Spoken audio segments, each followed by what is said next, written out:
శ్రీ కనకదుర్గమ్మ తల్లి ఆశీస్సులతో జ్యోతిష్యం చెప్పబడును. ప్రేమ, పెళ్లి, ఉద్యోగం, ఆరోగ్యం, వ్యాపారం, సంతానం, భార్యాభర్తల సమస్యలు, చెడు ప్రయోగాలు, ఇంకా ఎటువంటి సమస్యలకైనా 100% పరిష్కారం చేయబడును. నమ్మకంతో ఫోన్ చేయండి. 100% ఖచ్చితమైన పరిష్కారం దొరుకుతుంది. గురూజీ గోవిందరాజు 7337226830. ఛానల్లోకి స్వాగతము. సింహరాశి వారి జాతకులు ఏప్రిల్ మాసం 22వ తేదీ మంగళవారం తిది. ఈ రోజున మీ ముఖంలో బాధ, వెక్కి వెక్కి ఏడవడం పక్క. మీ యొక్క పరువు మొత్తం పోతుంది. ఈ యొక్క సంఘటన జరగక మానదు. ఇలా ఈ రోజున ఈ సంఘటనలు ఒకదాని వెంబడి ఒకటి జరగబోతున్నాయి.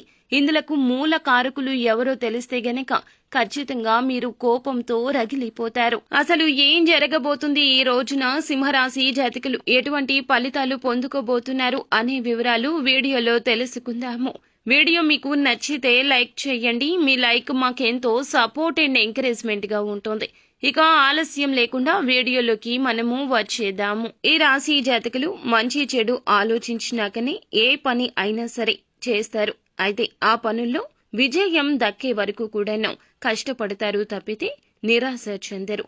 వీరితో పాటుగా అందరికీ మరింత ఉత్సాహాన్ని ఇస్తారు. ఎదుటి వారితో పని ఏ విధంగా చేయించుకోవాలో వీరికి బాగా తెలుసు. అలాని అందరినీ కష్టపెట్టే నైజం ఉండదు. మోసం చేసే నైజం అసలే ఉండదు. ఒక్క రూపాయి కూడా సులువుగా తీసుకోరు. వీరితో పాటుగా అందరూ బాగుండాలి అనే తపన ఉంటుంది.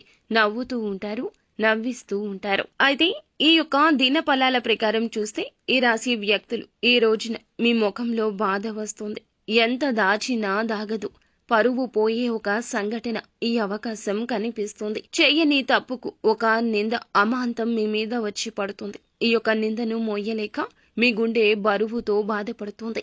మీరు పనిచేసే చోట కావచ్చు, అది వ్యాపారం కావచ్చు, ఉద్యోగము కావచ్చు, ఎక్కడైనా సరే ఇరుగు పొరుగు కుటుంబ సభ్యుల ద్వారా కూడా కావచ్చును ఒక ఆరోపణ అయితే తప్పక ఎదుర్కొంటారు. ఆ ఆరోపణ నిజం కాదని మీకు తెలుసు. అలాగే మీ ప్రియమైన వారికి తెలుసును. ఈ సమయంలో కుటుంబ సభ్యుల మద్దతు ఎంతో ఉంటుంది. కానీ ఒక పక్క మీ బాధ మీకు ఉంటుంది. ఆలోచిస్తూనే ఉంటారు, అతిగా ఆలోచిస్తూనే ఉంటారు. ఈ యొక్క సంఘటన జరగకుండా ఉండాల్సింది అంటూ ఆలోచిస్తూ ఉంటారు. మనోవేదన అధికమైపోతుంది. పరువు పోతుంది.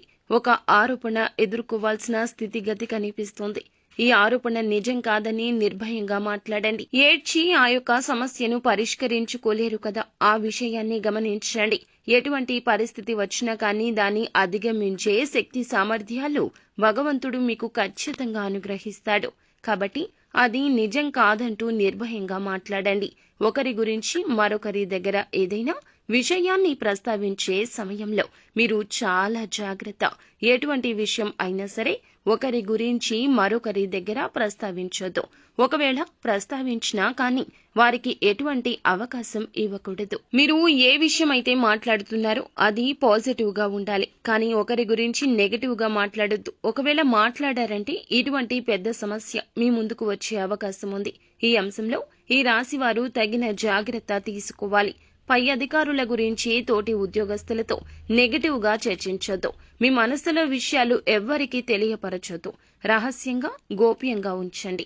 ఇలా చర్చించారంటే మీ యొక్క పై అధికారి ప్రశంసలు పొందుకోవడానికి బదులుగా మీరు ఎవరితో అయితే ఈ విషయాన్ని చెప్పారో వారు వెళ్లి ఇంకాస్త 4 మాటలు జోడించి మీ యొక్క పై అధికారులకు తెలియపరచడం వలన మీ గురించి నెగటివ్ గా చెప్పి మిమ్మల్ని బ్లేమ్ చేయడానికి వారు ప్రయత్నం చేయడం వల్ల పై అధికారుల యొక్క మాటల తూటాలను మీరు భరించలేకపోతారు. ఇటువంటి వారి విషయంలో కూడా ఈ రాశి వ్యక్తులు తగిన జాగ్రత్త తీసుకోవాలి. ఈ యొక్క జాతకం ప్రకారం చూస్తే గనక చాలా రోజులుగా ఏదైనా ఆర్థిక సమస్యతో బాధపడుతూ ఉంటే గనక ఈ రోజు ఆ సమస్య నుంచి బయటపడే మార్గం కూడా మీకు కనిపిస్తుంది. ఎవరైనా అనారోగ్య సమస్యలతో బాధపడుతుంటే ఈ రోజు కాస్త ఉపశమనం లభిస్తుంది. కుటుంబ సభ్యులతో సరదాగా సమయం గడుపుతారు. కొంతమంది విహార యాత్రలకు వెళ్లే అవకాశం కూడా ఉంది. ఆధ్యాత్మిక సేవా కార్యక్రమాల్లో ఈ యొక్క రాశికి చెందిన వ్యక్తులు ఎక్కువగా పాల్గొనే అవకాశం ఉంది. శివారాధన మేలు చేస్తుంది. విష్ణు సహస్రనామ పారాయణం కూడా శుభకర ఫలితాలిస్తుంది.